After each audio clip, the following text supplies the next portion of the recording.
Hello, legendary listeners, and welcome to the Legendary Ladies podcast. This week we are doing a pilot pod on the new Prime Video animated series called Hazbin Hotel. This is going to be a spoiler-filled pilot pod, so if you've not seen Hazbin Hotel, the pilot, now would be the time to turn it off, go watch it. It's only half an hour, and then come back. You will be thoroughly entertained if you like singing. If you are not a fan of musicals, thou shalt not like this musical. Then you might be surprised about halfway in. Exactly 15 minutes. I have a friend who loves watching movies, and he wanted to go see Mean Girls. And he's like, we walked out. I'm like, why? He's like, because we found out it was a musical. I'm like, you didn't know it was a musical? And he's like, I hated it. And I've known him all my life, and he's always hated musicals. And he's someone who just hates musicals, which is weird because I like musicals a good amount. I hate to say like I'm a big fan of musicals because I think that's a whole different level of people. I don't know if I want to say I'm a big fan of musicals, but I can enjoy a musical. But so you it's always enjoy interesting. musicals. Yeah, I enjoy musicals for sure. Yeah, if I find out something's a musical, I'm like, sweet, you know? Like Yeah, I'm I'm not looking forward like to it. I'm not like walking out of the theater when I'm like, oh man, people are singing. I like when people sing their emotions. We're just going to talk about the pilot. The series has, I think, 8 episodes. It has many episodes. I think it's 8. Yeah. I think it's 8 episodes. And the whole series is available on Prime Video. But let's hop into the pilot. Initial thoughts. Kat, what did you think of this pilot? I thought it was interesting. Phil had watched it before me. He only had watched half, and he said, I didn't like it at all. I was like, oh no, like I'm going to go into, I just am starting to watch it. He watched like the exposition part. I don't think he even got to the musical part. And then I watched it and I was like, oh, I'm surprised he disliked it because it reminds me a lot of like a mature version of like Owl House, which I didn't love. Owl House. It's not my thing. I know a lot of people like it a lot, but wasn't my thing. But him and his partner really loved it. And then it reminded me a lot of Harley Quinn, honestly, like the pilot of Harley Quinn, because it's just like very raunchy. So I didn't know what to expect. I'm not a big like gothic fan, and I think that leaning is a part that didn't really entertain me that much, like the hell aspect of it, which is weird because I'm sure that's a part that people really liked.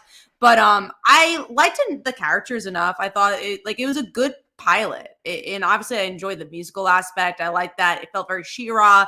I wrote this down because right when I saw it, it felt very anti-Disney because it has the singing, but you could also curse. So I respect it. I don't know if I'm like, oh my God, need a rush to go see this next episode, but I enjoyed it. So I respect it for sure. And I can see why people are going crazy for it because it feels very different. It feels familiar, but different.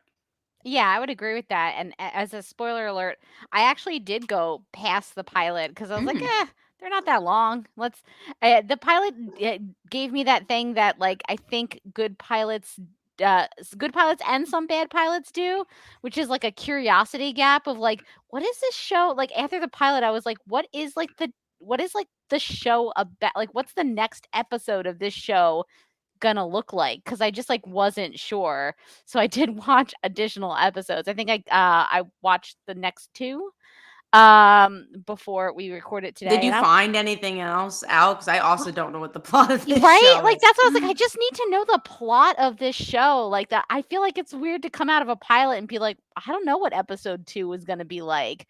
And sometimes when I watch pilots like that, I'm like, all right, you got me for episode 2 because I just want to know what it's about. I just want to know what it's going to be like, what season 1's going to be like. It's kind of a lot like the pilot.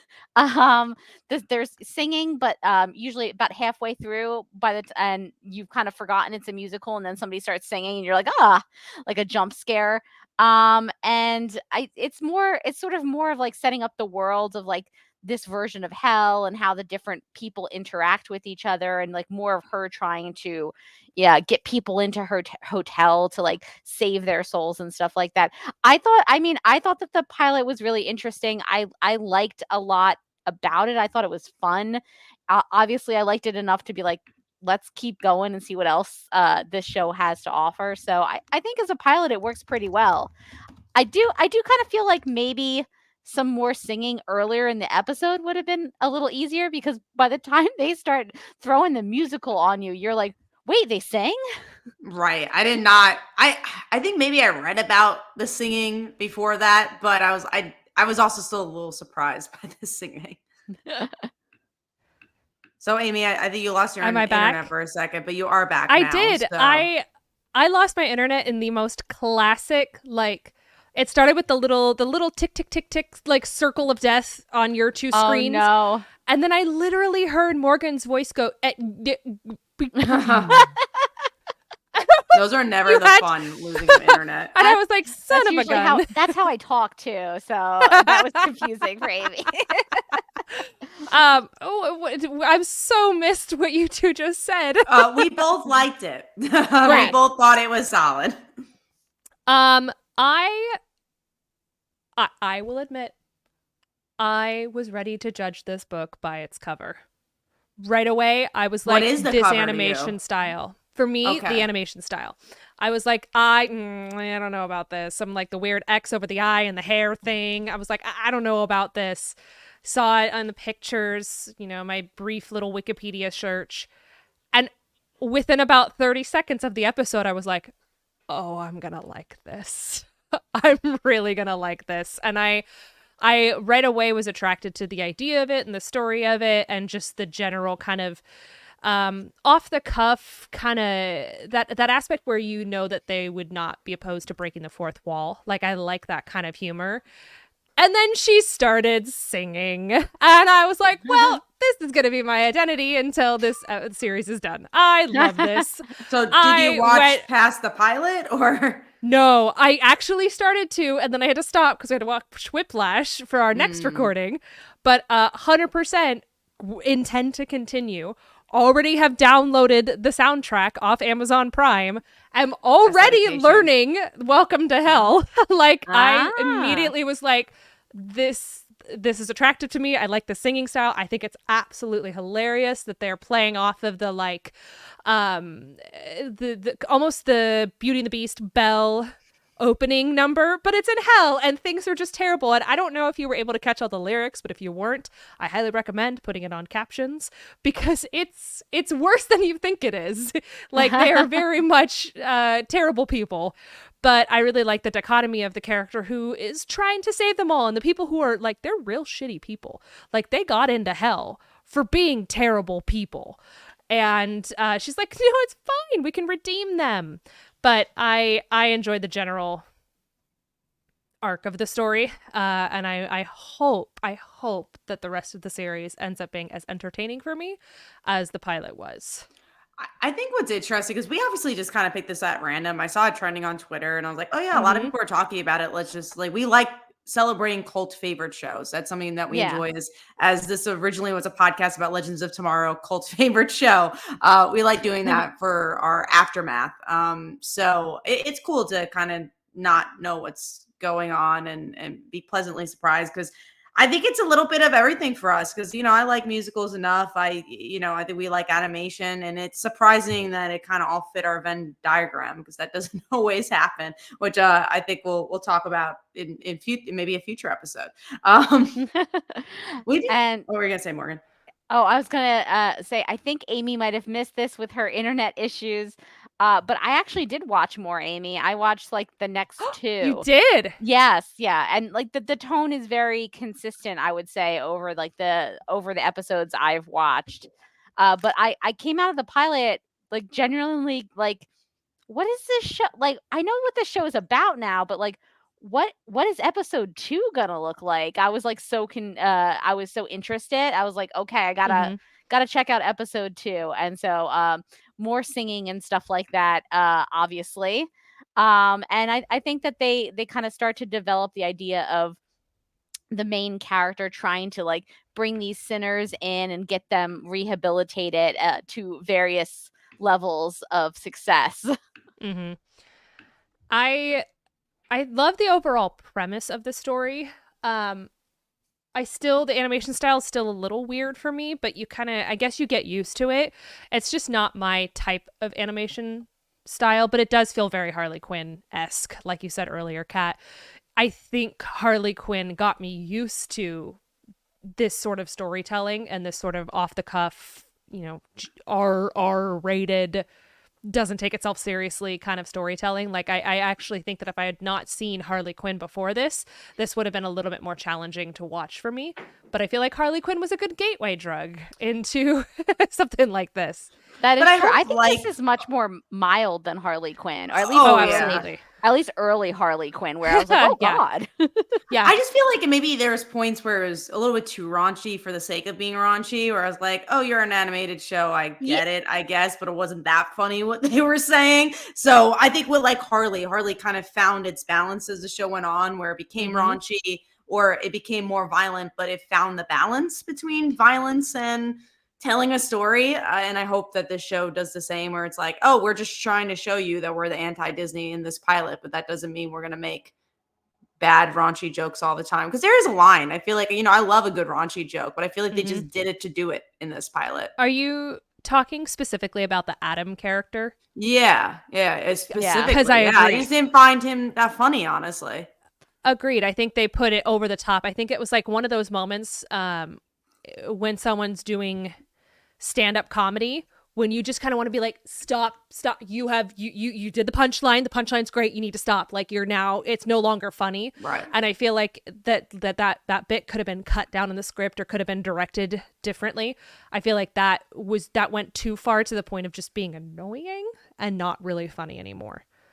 Yeah, it felt like it was trying too hard. I think that was kind of my issue with some of the violence and the more like sexual stuff. Not that there's honestly not that anything sexual happens. It's all like references, and like the characters, half of them don't even look like human beings. So it's really hard to be like, oh no, it was so sexy. But yeah, there's the one character who is like a kind of a porn star, and he's like very sexual. And it felt like it was trying too hard. It felt sweaty almost to me. Like they were like, "Oh, we're animated and it's in hell, so we have to put in like sex and violence. That's like it's edgy. That's what people are looking for." And I was like, "Okay, I mean, okay if you want, but it doesn't feel like organic to some of it. Some of it didn't feel like that organic. Like they were just trying to shove it in essentially." Another thing that's interesting about the pilot, and the reason why we review this, because we like reviewing queer content. Supposedly the main character and the poison ivy type character, Vaggie. Her name is Vaggie, which I don't Vaggie. Yeah. Vaggie is her name, and I don't love the name.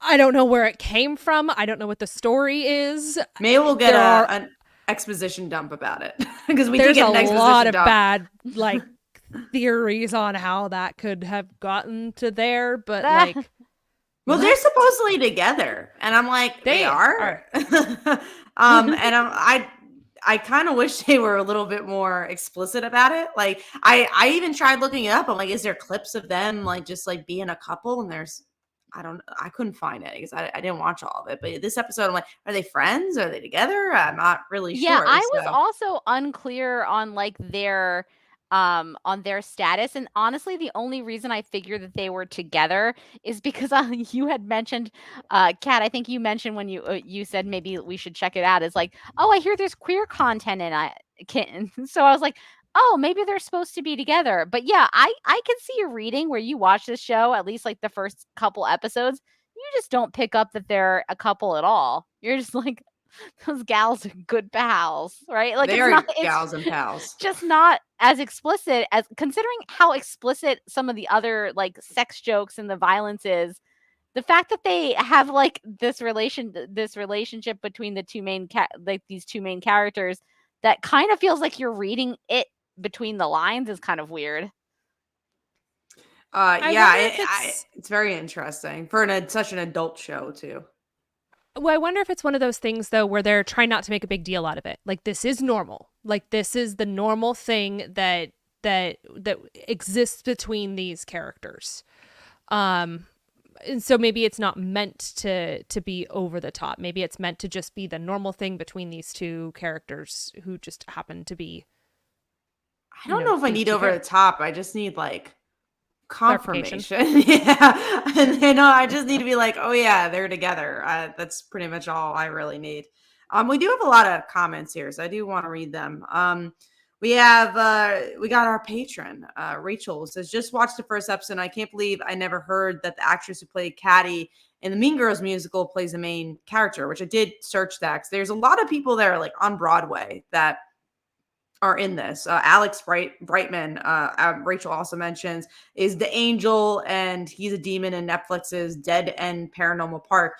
He's also plays Beetlejuice on Broadway, and he was in School of Rock. Sense. And there was another girl that I looked up when I did that like X-ray of the cast that you can do on Amazon, who was in Orange is the New Black, but apparently she was also in Waitress.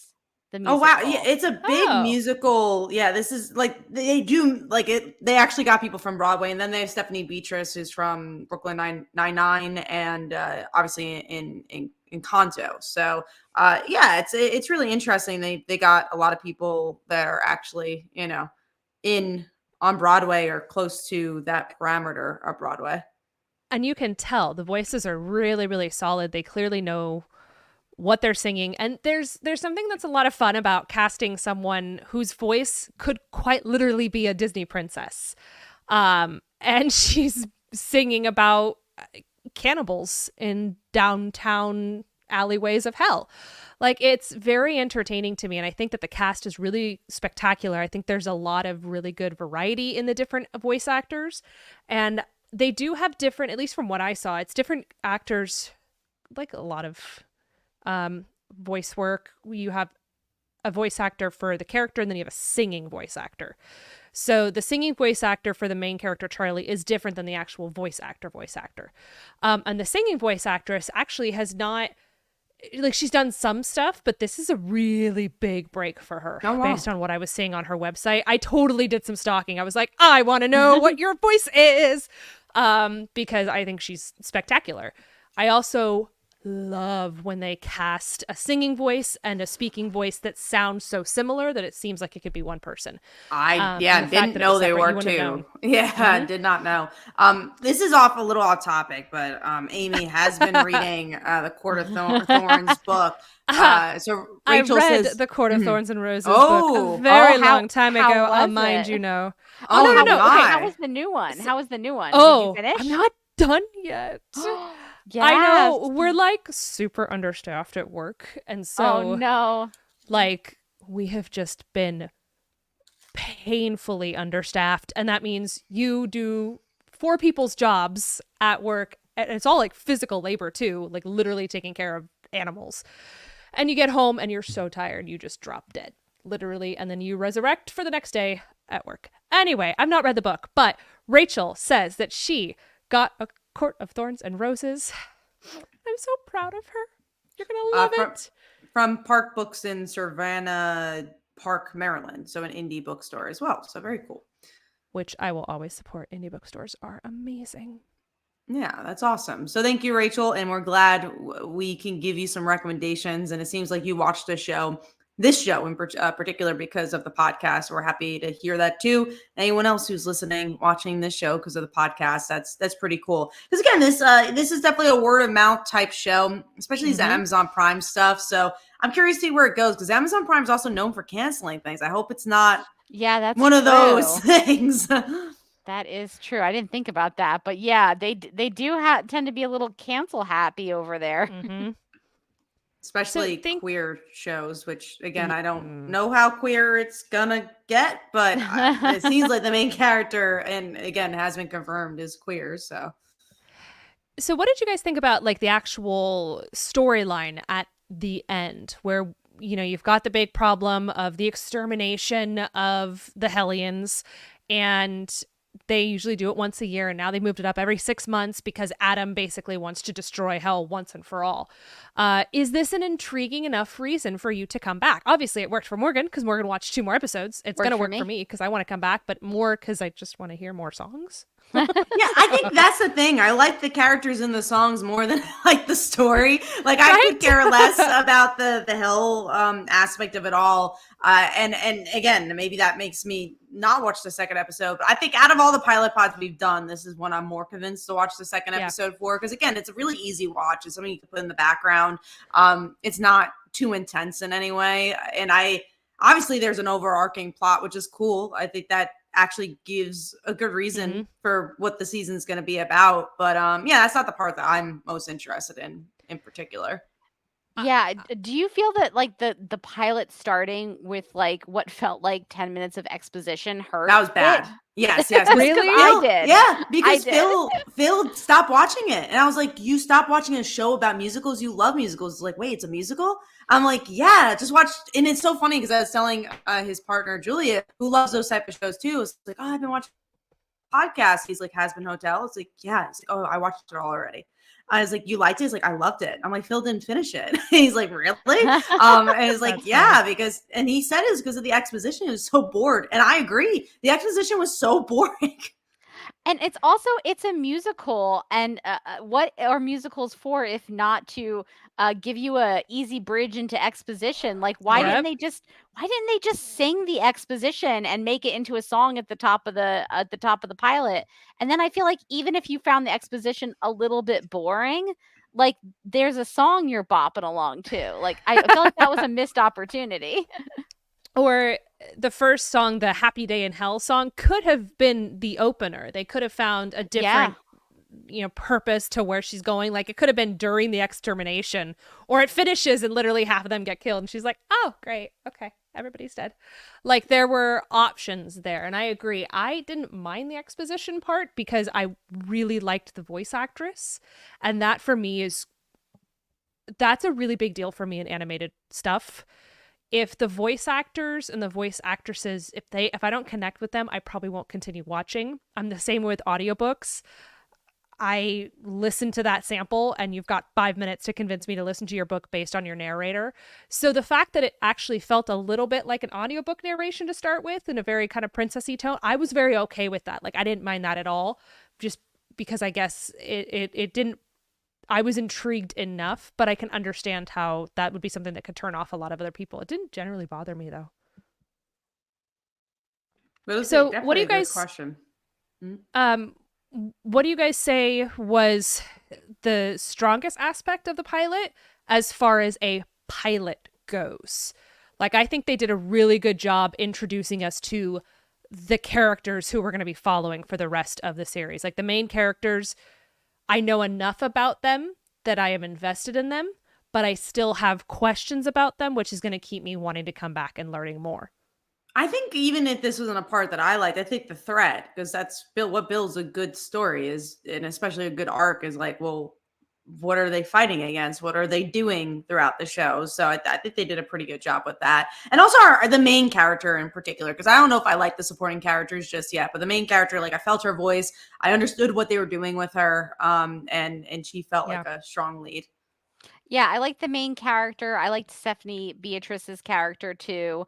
And some of the other characters I was still kind of trying to feel out in this pilot. I feel like in a short comedy pilot that's also a musical that's also animated that has a at the beginning, they kind of cut off a lot of their like introducing you to characters timeline. So I was kind of struggling with like, wait, who is that one again? I think the art style, even though I like the art style, they look a lot similar. All look a lot similar. And the fact that the show has like a very defined color palette, it's very like red, it's very pink, it's very like white and black and kind of purple. And I mostly kind of gives a sameness to some of the character designs, so it can be harder to be like, wait, which one was that again? The guy in red or the other guy in red? That's a mauve. I'm so sorry. I'm so sorry. It's more like a chartreuse, actually. It's a deep muted peach. Obviously. Don't worry, they're all different shades of red. I would love to see someone actually make a deep muted peach, because I feel like that's not possible.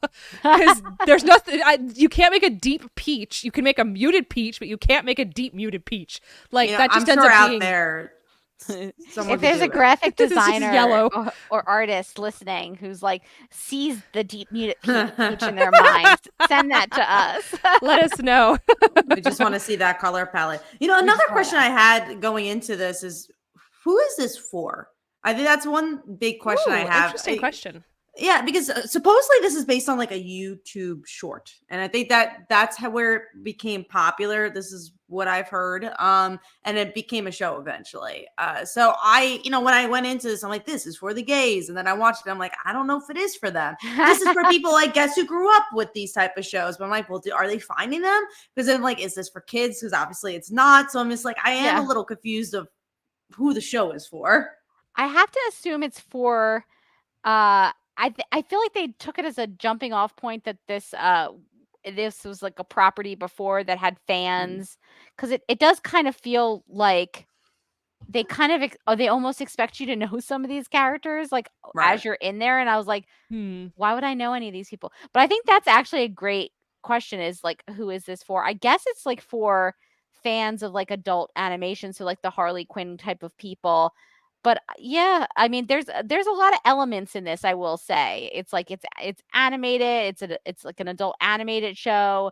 It takes place in hell. It's got like, this kind of over the top character designs, and it's a musical. There's a lot going on. It's also produced by A24, which is so weird. Yes, I kept on thinking it was so weird. Every time the A24 popped up, I went, really? A24? So strange. Midsommar, A24. I expected it to be like everybody ends in flower crowns at the end.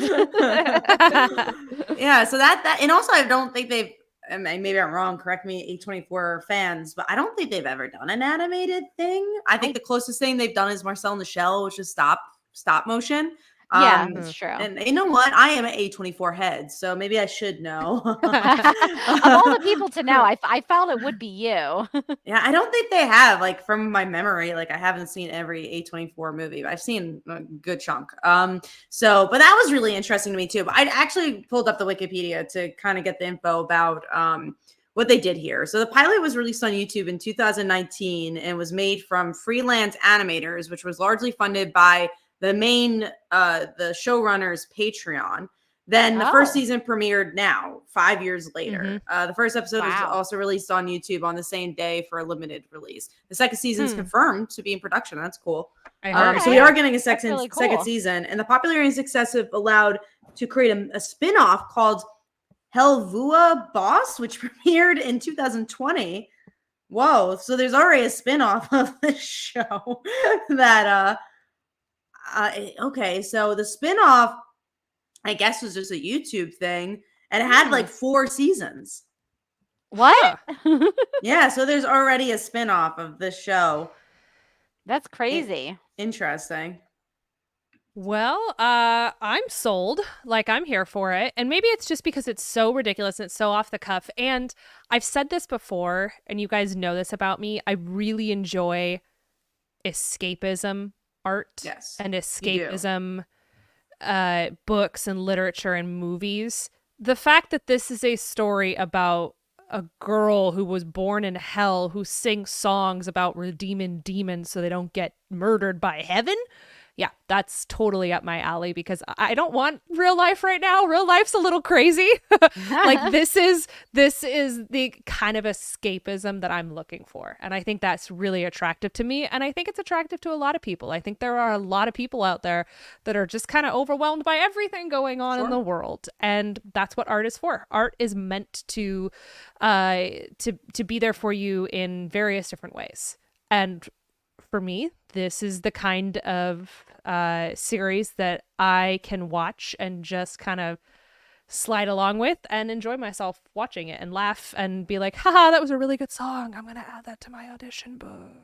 Yeah, I think there's definitely... I literally was like, where's the sheet music? I'm sure it's out there with a show like this. And I think that's what's interesting about like a show like this, because it is so hyper fantasized. And what I do like about this show is that somehow it hit all 3 of us, which is, again, a hard thing to do. Because I usually am the complete opposite. If you guys, this is the first time you've listened to this podcast, I love a good 2 characters sit in a room and talk about their feelings, and that's it. And they can sit in a room for 2 hours, and that's it. I do too, but I prefer it through song. Sure. Yeah, you know what? I do like it through song if that can be done. I feel like maybe it was the perfect combination of like character wacky premise and music Sure. that got all three of us. I'm glad it finally happened. That and Harley Quinn, that was a show that we all like somehow kind of came to like. So and Legends too. Like, what is it? What is it about those shows? I wonder if it's like the found family dynamic. I think is in all three of those shows. That's a good one. And I think we tend to like those. We do, because I feel like shows that have that dynamic tend to be more character focused in general. Like you have to like the characters and care about the characters to hope that they all come together. So I think that does kind of give it like a little bit of an edge. And I think there has to be a level of humor and wackiness that highlights and accentuates character development. Because some of our favorite episodes of Legends of Tomorrow or Harley Quinn or probably Hazbin Hotel are when they just go completely off the rails. Like to this day, the three of us will talk about that ridiculous IKEA episode, which ends up being a wonderful episode about character development and relationship building while trapped in a virtual IKEA. Like this kind of over-the-top notion where you are experiencing and creating real moments in life and real character development, but in a situation that sort of takes you away from the stress and the strain and the anxiety of what those conversations might be. And maybe that's it. You know, maybe there's something nice about being like, realistically, is anyone going to have a huge conversation about the relationship in IKEA? Probably not. But there's something nice about the reality that is probably not going to happen that makes it all the more meaningful when something like that does happen. And I think, and I think something that Amy has learned over the years is that I think that's why I like horror so much. It is usually a lot of times very kitschy. It's very like if you watch Halloween and things like that, they're over the top, but they have something to say without completely saying it. It talks about the world and what we're going through allegories. So that's what I love about horror. So I think that's interesting. And I think Amy's starting to like a little bit of horror because you've been seeing that. I did. We've been wearing her down. I just was never exposed to it. So these two are finally exposing me to good horror. Like I really enjoyed when we watched Megan. I thought that was really entertaining. Megan was great. One of these days I'm going to get you guys to read one of the books that I read, because it literally, like, if you had the same character issues going on in a modern day romance, I wouldn't read it. But you put men with wings in the center of it, and suddenly I'm like, you know what? We're good. This is entertaining. You're going to give us Magic a year down to read 900 pages. I know. Oh, don't worry. The first one is only 300. Okay. Actually, that's reasonable. That's actually reasonable. That's super doable. Reasonable. I just got done, or I'm almost done reading the whole Wheel of Time. I'm so impressed, honestly. I'm genuinely impressed. I can't commit to another long ass book series right I think now. you want something that's like 200 pages. Yeah, I want something that's like one page that's just like tells the whole story. I'm all only short stories stories from now on. Yeah, don't worry. The first book is actually not great for the first 200 pages. Oh. Only the last 100 pages that really hit what a home. sell. And it's well known. Like book 2 is where it picks up, or you kind of stick with it for how book 2 and beyond go. How long is book 2? Is that when it starts getting long? Is that 900 pages? It starts getting sexy. Oh, okay, but I mean, it's if like it's sexy, 500.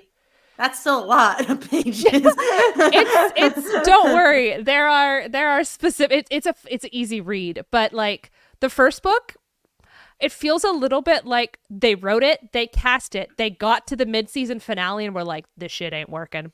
They're like, this is not popular, it's not flowing, we don't like it. Let's pivot. And you know when shows pivot and for the first couple episodes back, it's still kind of rough, and then the last like third of the season gets really good, and then the rest of the series is spectacular? That's what happened with this book. Like it felt like she just recast it and rewrote, basically. She was like, I don't like where this is going. Let's start over again. Fire the writing staff. Try it over again. Recast the main characters. Yeah, but she's like, shit, we already wrote it. Gotta publish it. It's so funny because like bringing it back to Hazbin Hotel, I realized like a thing about myself is that like I'm way more willing to give half-hour shows, like half-hour comedies, like the yes. benefit of the doubt, and like watch a bunch of episodes to find out whether or not I like it. Whereas like if it's an hour-long drama and like the pilot doesn't grab me, I'm like, well, Out. que sera, and I'm just out.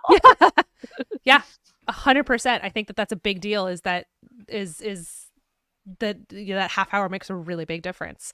Rachel in our chat brings up a really good point where I'm talking about like series that just are not great initially and then get really good. She's like, it's like Legends of Tomorrow after season 1. And you are correct, Rachel. Very much like Legends. I always recommend people start Legends in season 2. I'm just like, read a Wikipedia and just start in season 2. Yeah. You don't even need a Wikipedia. Just start season Just dive in. Just dive in. They're superheroes. It's time travel, and you're good. And you're good. They're on a ship. The ship talks to them. It's possibly in love with a character who died in the first season. Unclear about that. All right. The true love of the series, really. I think that's going to wrap up our conversation for Hazbin Hotel. I'm definitely planning on watching more. Morgan has watched more. Kat, are you at like a 2%, 70%? No, 97%? I think I'm in like a 60%. Like out of all, so far, all the pilot pods we've watched, the Haunting of the Hill House, I actually did watch after we did pilot pod. And this one was probably the closest because this is so short. It goes back to like the 30 minutes. You mean you didn't watch episode 2 of The Following? No, I have to say I didn't want to watch episode 1 for the 5th time because I think I've told you the story that I've seen the episode 1 a lot and just from like school and like friends who made me watch it, and I never watched episode 2 and I'm okay with that. So I think we are wrapping up. So yeah, take us home. Let's go around and see what people have going on. You know what? Just this time, we're going to start at the opposite end. You guys can find me on Instagram, Amy_HYP. Morgan, what's going on with you? You can also find me on Instagram. I'm at Mojotastic, same on Twitter. And you can find me as a co-host on Supergirl Radio, where I think we're diving into the newest the animated movies from like the last couple years, the DCEU animated movies. So we watched the Crisis one and we found ourselves like very confused about what was happening. It's really rough. It's not good. It was bad. And so we were I don't like many of them. We were like, maybe it's us, right? Maybe we're the problem. Maybe we need to have watched the other movies. I think we're going to discover that that's not the case. You know what? We're going to go on a little journey and watch some of the other ones we haven't watched yet. So I think we're starting with the Superman one first, and then pray for me. Good luck. They're not great movies since like 10 years ago, so good luck on that. And then Kat, she has many Kickstarters. I and do. Are all kicking ass. Doing pretty good. Thank you. Yeah, girl. We've been very pleasantly surprised for Nightmare in Wonderland, talking about fantasy and queer stuff. It's an 18+ series where we see Sleeping Beauty and Alice in Wonderland were childhood friends who became lovers and then became exes. Alice became an assassin, and Sleeping Beauty, of course, has that curse. So she falls asleep, and Alice and her get stuck in a nightmare version of Wonderland. And yeah, it reached its funding goal pretty quickly, which is crazy because the funding goal was $17,000. That's insane to me, Kat. Yeah, no, it's actually like it's if you look at the analytics, it's matching with Beast and Snow, which did very well at over 2,000 backers, and it's pretty much at the same level, which we couldn't have imagined. So we're really, really excited about it. And this is in the same universe. So if you read Beast and Snow, read this, and you maybe see some hints. But if you didn't read Beast and Snow, it's also new reader friendly for people who just want to read this book. So it's you get everything you want. And you've mailed out Beast and Snow, right? We are now I got 70%. Yeah. So Morgan got hers. I got mine last week. I haven't had a chance to sit down and read it yet, but I flipped through and I was like, ooh, spicy. And Nightmare's actually spicier. So that's really fun. Oh. Yeah. Nightmare's our spiciest book. But yeah, go check it out. I think we're 70% done with Beast and Snow. We had 1,400 packages to give out. And in a week's time, we did about 700, which is crazy. Wow. With the help of our family, who I don't know we would have been. I know we wouldn't have been able to do it without them. They did long nights and helped us pack. So yeah, it's been about a week and a half, and we're able to do that many packages, which is crazy. Dude, seriously, you're kicking butt. So where can people find it? So Nightmare in Wonderland on Kickstarter, to search it, or go on my Twitter at Comic Uno and you'll find it pinned at the top. So go check it out. We're really excited about this book, and we will tease, because I cannot announce it here because we have a couple of months before we announce it, but this is not even, there's another book that's the pinnacle of it all, and it's a really big book. We're really excited about it. So if you think this is the end, it's not. There's a whole nother book that's exciting. It's very exciting. So that's so cool, man. All right, so that's gonna wrap it up. You guys can message us and follow us at The Legendary Ladies on Instagram, at The Legendary Ladies on TikTok. We would also love to get your support on Patreon. So it's patreon.com/The Legendary Ladies. If you join at the higher levels, you actually get an opportunity to listen live. If you join, you never know, sometimes you might get lucky. For instance, Rachel, who's in our chat right now, is actually going to be able to watch us record 2 distinct episodes tonight. So you never know what you're going to get. Sometimes you get some crazy behind the scenes stuff. Sometimes you get to join in the chat and send us your thoughts. We love hearing from listeners. So email us, thelegendaryladies@gmail.com. Tell us if you're going to watch Hazbin Hotel, and we'll read your email on our podcast. So and thank you so much. Don't forget to leave us a review wherever you listen to podcasts. We often forget to prompt you to do that, but it really does help us. And if you leave a review, we'll read it on the podcast. And make it nice. That would be great. 5 stars would be nice. Yeah. Review. These girls are wink, just wink. Ridiculous. They don't like Hallmark movies. 5 stars. And then we read it on the podcast. Your review. So polite. Fun fact. Shortly after Kat and I recorded the Christmas Hallmark movie, I don't even remember, Home for Christmas Home. It was like the most generic name possible, like Friends and Family. Christmas. Oh yes, that's right. Oh god, it was terrible.